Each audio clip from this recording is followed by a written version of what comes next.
Class 11th coordinate geometry exercise 9.1 का question number 2। इस video में इस क्वेश्चन को हम सॉल्व करने वाले हैं। तो चलिए क्वेश्चन क्या है।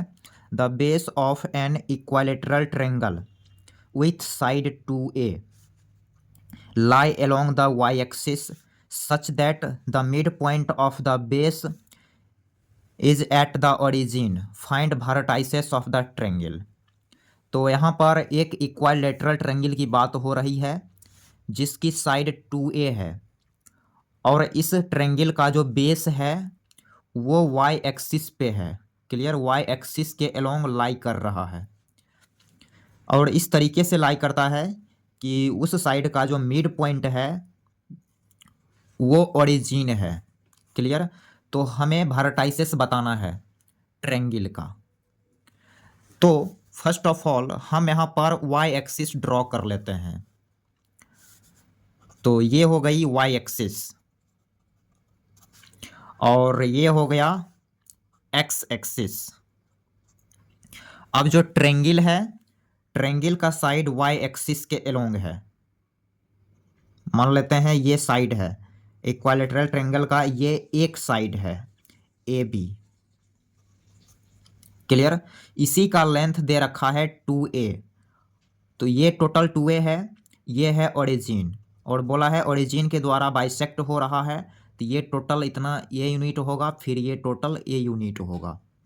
इस तरीके से हम ए का कोऑर्डिनेट लिख सकते हैं 0,a एंड 0,-a।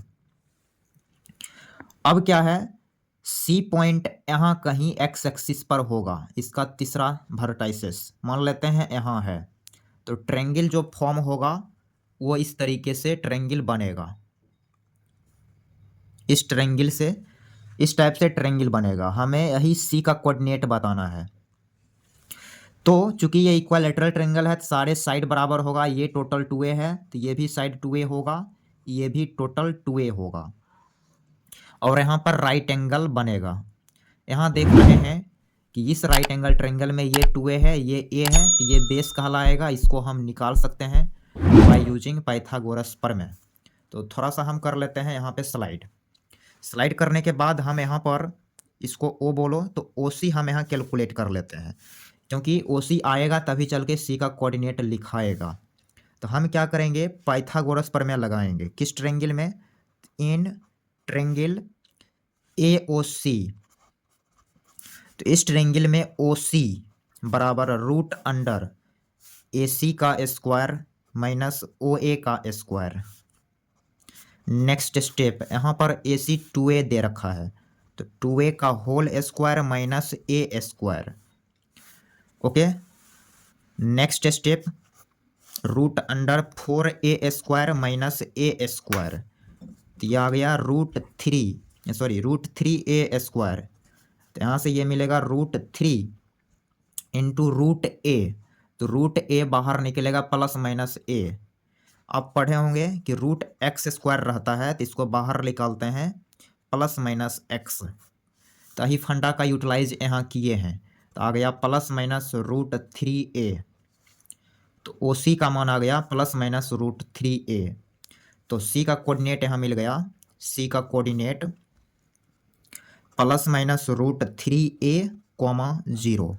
तो इसका कोऑर्डिनेट हम यहाँ लिख दे रहे हैं प्लस माइनस रूट 3a, 0। अब बोलेंगे सर एक पॉइंट है, इसका दो कोऑर्डिनेट कैसे हो गया। तो यहाँ पर ये फिगर ऐसे भी तो बनेगा, ये C है, ये C इधर भी तो हो सकता है। हम तो फिगर ऐसे बनाए, कोई फिगर ऐसे बनाएगा तो C यहाँ दिखेगा सिमेट्रिकल फिगर। तो इस तरीके से ट्रायंगल जो फॉर्म होगा ऐसे फॉर्म हो जाएगा, ये हो जाएगा C डैश। तो ऐसे भी ट्रायंगल बनेगा, इसलिए दो कोऑर्डिनेट आया है। खैर हमने वर्टाइसेस कैलकुलेट कर ली, ये हो गया इस क्वेश्चन का आंसर।